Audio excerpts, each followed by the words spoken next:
God bless you. Today is day 17 of the preparations for total consecration to our Lord through the hands and the heart of Our Lady. Today we reflect on the theme of Mary, our mother and teacher. Let's listen to the words of St. John Paul II. A mother is not only a woman who gives birth to a child, but one who brings him up and teaches him. Indeed, we might well say that, according to God's plan, the educational task is the natural extension of procreation. Mary is the Theotokos, the mother of God, not only because she conceived and gave birth to the Son of God, but also because she accompanied him in his human growth. We might think that, since Jesus possessed in himself the fullness of divinity, he had no need of teachers. But the mystery of the Incarnation reveals to us that the Son of God came into the world in a human condition, similar to us in all things except sin. As is the case with every human being, Jesus' growth from infancy to adulthood also needed his parents' educational activity. The Gospel of Luke, particularly attentive to the childhood period, says that at Nazareth, Jesus was obedient to Joseph and Mary.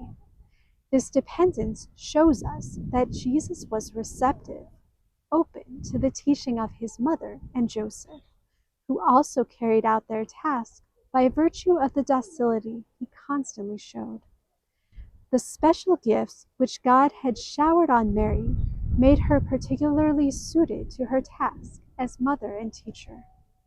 In the concrete circumstances of everyday life, Jesus could find in her a model to follow and imitate, and an example of perfect love for God and for his brothers and sisters.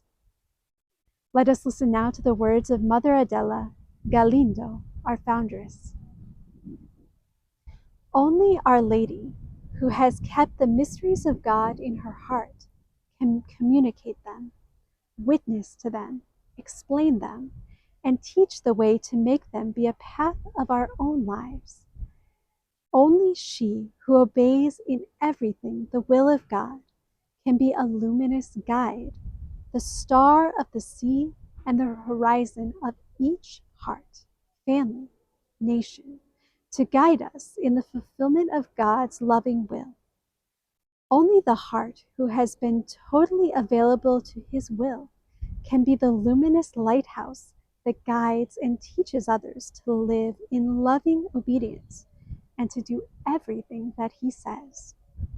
Only she that offers her life in the spirit of a servant in order to carry out the will of God can, with serene certainty and determined conviction, invite others as well to place themselves at the service of God's plan and to say in all things, let it be done. All for the heart of Jesus, through the heart of Mary.